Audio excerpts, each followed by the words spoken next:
office, whether it's legal, marketing, HR, communications. We spend a lot of time supporting our other offices and our other employees across EMEA. And then we have IT and engineering. So we do have a data centre in Ireland, we do have support in that. We also have software engineering development for some internal tools and some external tools as well. So we do have an engineering department.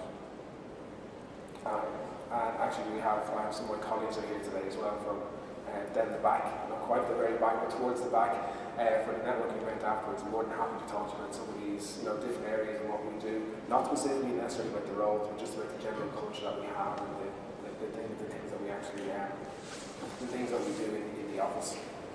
I have two final slides, and this is one of the last one I want to spend time talking about.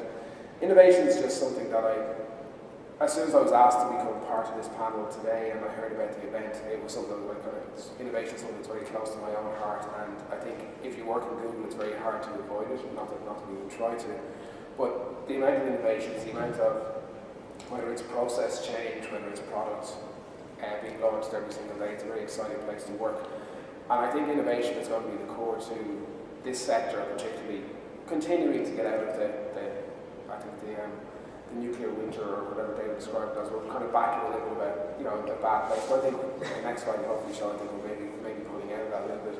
I think I heard numbers over the weekend that the unemployment in this general sector is probably around the 5% mark, whereas in other sectors, maybe the civil engineering or construction industry could be up to 30%.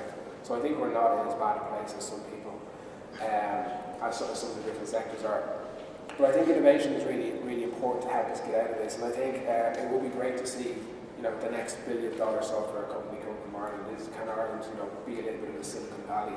Can we make sure that all the new innovations don't necessarily come from China or come from California again? And I'm saying that working for a Silicon Valley-based California company. On the innovation piece, I'm going to just plagiarise what a few points our CEO said last week. Actually, this day last week, he posted an article in the Washington Post, and he had 5 points around innovation.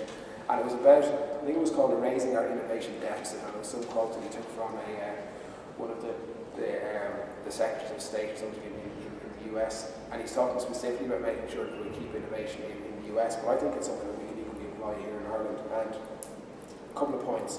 So basically, startups and smaller businesses must be able to compete on equal terms with larger companies. And I think that's completely fair. I think we need to make sure, we set up an environment that can happen. And that's about having, whether it's openness to information or just giving people a fair crack at the whip.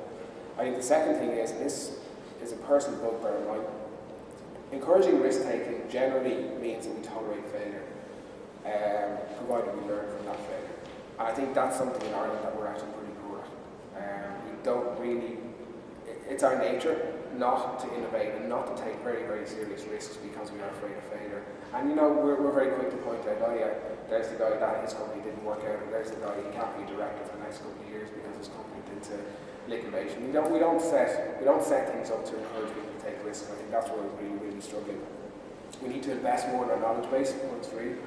That is in things like R&D, universities like Trinity College.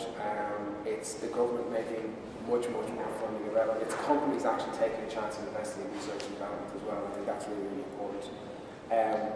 I think information needs to be much more open and accessible. And this is coming from a company who we are organising the amount of information. We are trying to make information as open as we possibly can.